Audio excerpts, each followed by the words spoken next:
Hepinize selamlar sevgili dostlar. Bugün piyasadaki en iyi fiyat performans mikrofonu ile karşınızdayım.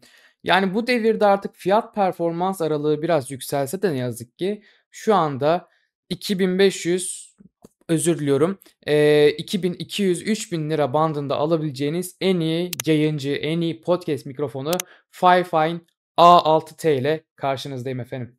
Şimdi diyeceksiniz ki 2200 lira, 2900 lira, 3000 liraya fiyat performans mı olur?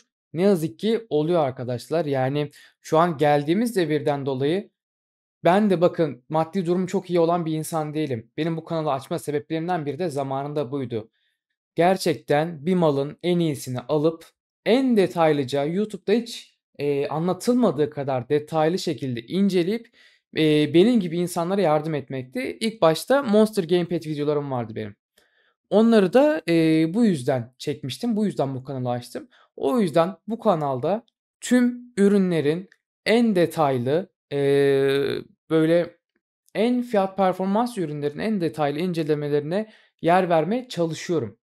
Ve içinde bulunduğumuz ekonomiden dolayı bu fiyat performans aralığı biraz artsa da bugüne kadar kanalımda incelediğim hiçbir ürün neredeyse beni üzmedi. Bakın hala kanalımda duruyordur bunun incelemesi. Mesela hiçbir sıkıntı olmadı. Yıllardır kullanıyorum yani. Onun dışında yani böyle şeylerin şu anda fiyatının biraz arttığının farkındayım ama arkadaşlar bir söz vardır. Bunu Kayseriler iyi bilir. Kayseri'de yaşarken ben bunu çok duyuyordum.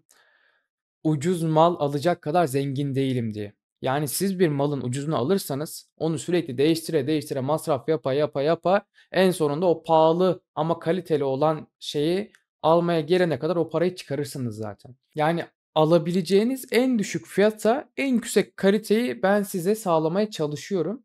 Bu yüzden de bu kanalımdaki eee, ürünlerin incelemesi bu yönde oluyor. Çünkü ben de dediğim gibi, hani, çok iyi maddi durumu iyi olan bir insan değilim.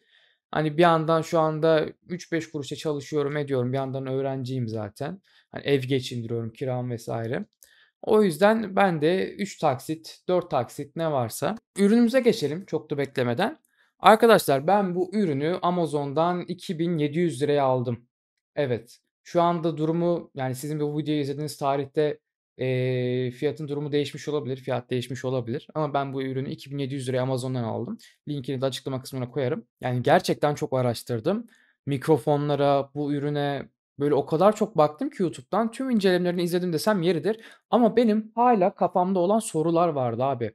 Ben de bu yüzden size bu videoyu çekiyorum. Beni bilenler bilir. Hemen hemen tüm yorumlara da cevap yazmaya çalışıyorum. Aklınızda bir yorum varsa lütfen yazın ve böyle daha çok ürün incelemesinin gelmesini istiyorsanız takipte kalın, abone olun, videoyu beğenin. Bugün aklınızda hiçbir soru işareti bırakmamak adına en ince detayına kadar inceleyeceğiz. Hiç şüpheniz olmasın. Şu anda da zaten sesimi bu mikrofondan duyuyorsunuz. Bilgisayardan aldığım kayıtla.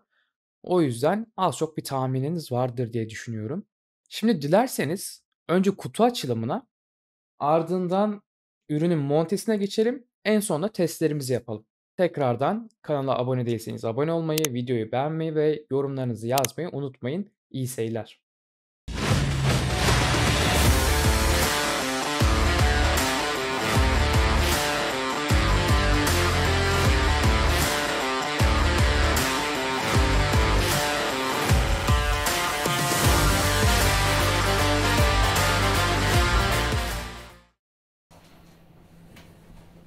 Evet sevgili dostlar, ürünümüzün kutusu bu şekilde. Fifine Ampli Game A6T. Bunun bir de A6V modeli var. Onda sadece mikrofon ve masaya oturtabileceğiniz bir adet tripod çıkıyor. Bu şekilde masaya sabitleme ayağı çıkmıyor. O yaklaşık 2200 liraydı benim bunu aldığım zaman. Şu anda fiyatı ne kadardır bilmiyorum. Onun da linkini aşağıdan bulabilirsiniz. Kutuyu açıyorum. Bakalım. Bir adet kullanma kılavuzu. Biz bunu hiçbir zaman kullanmıyoruz. Videolarımızı izleyenler bilir.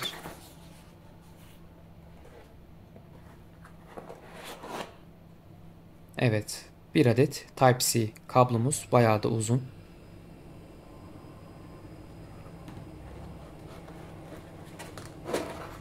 Şöyle bir adet pop filter çıkıyor içinden. Özellikle mikrofonlarda pop filter önemli. P ve F harflerini patlatmaması açısından gayet önem arz ediyor. Bu şekilde mikrofonumuzun da kendisi bayağı kaliteli bir malzemesi var. Dokusu, hissiyatı gayet güzel, keyifli. Size premium bir hissiyat veriyor yani. Şunu takabilirsem, nasıl takacağım bir saniye.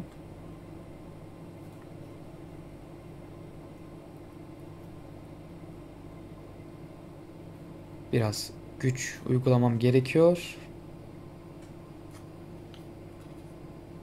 Ha gayret. Evet. Oturttuk şu anda.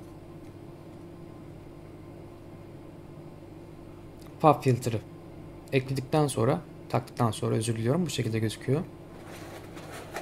Burada da masaya ayakları sabitlememiz için bir alet var. Bu şekilde açıp daha sonra masaya sıkıştırabiliyorum. Böyle elinizle çevirebiliyorsunuz.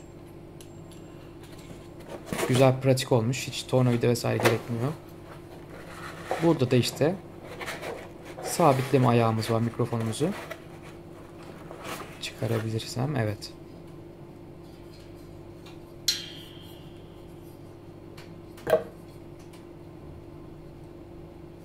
Bunun da gayet kaliteli bir hissiyatı var bu arada. Evet, genel olarak bu şekilde gayet güzel. Şimdi isterseniz bir de montaj kuruluma yavaştan geçelim.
Sesimi Fifine A6T mikrofonundan duyuyorsunuz arkadaşlar. Burada üstünde bir nokta var. Bu noktaya bastığımda sesim gidecek. Olası yayındasınız. Biri geldi, bir şey oldu ya da bir şeye sayıp söylemek istediniz. Diyorsunuz ki kardeşim ben Mamunu mikrofon shop diyorsun. Oradan sesinizi kesiyor. Zaten mikrofonun kendisi kardioid mikrofon çeşidine giriyor. Yani sesi arkadan veya sağda arkadan sola arkadan değil de olabildiğince önden almaya çalışıyor en basit tabiriyle. Mesela arkada ses yapacağım. Göreceksiniz ki daha az duyacaksınız o sesi. Aynı sesi aynı ses tonunda önden, arkadan, sağdan, soldan yapacağım. Bakın şimdi.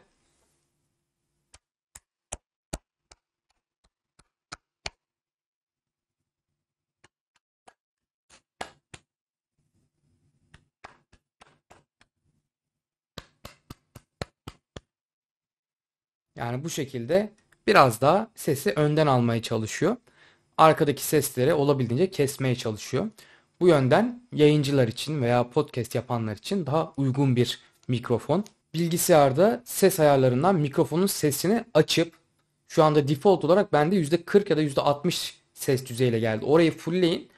Ancak mikrofonun altındaki ses ayarlama şey var, butonu düğmesi var her neyse. Buradan azaltıp arttırabilirsiniz sesinizi. Şu anda kıstım galiba. Yok, açtım. Sonuna kadar açtım. Şu anda fullde duyuyorsunuz beni. Buradan kısıyorum, yavaş yavaş kısıyorum, kısıyorum, kısıyorum, kısıyorum. Kısıyorum, kısıyorum. Evet, geri açıyorum. Buradan yani mikrofonunuzun sesini bilgisayardan biraz fullleyip buradan biraz kısabilirsiniz. Çok ağzınıza yaklaştırmamanız lazım. Bence olabildiğince uzak tutun. Çünkü ağızdaki şapırdatmaları, sesleri vesaire alabiliyor.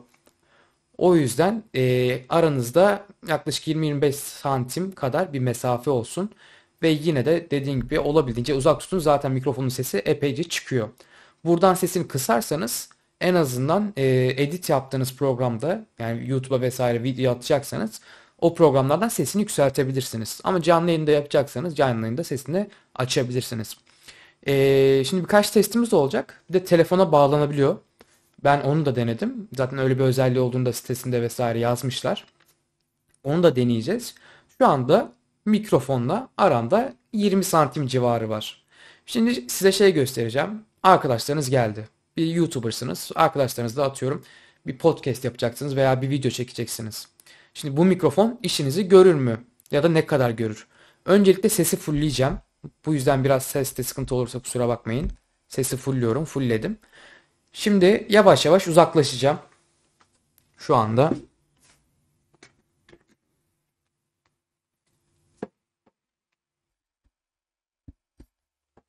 Şöyle biraz ayarlıyorum. Bir saniye kusura bakmayın.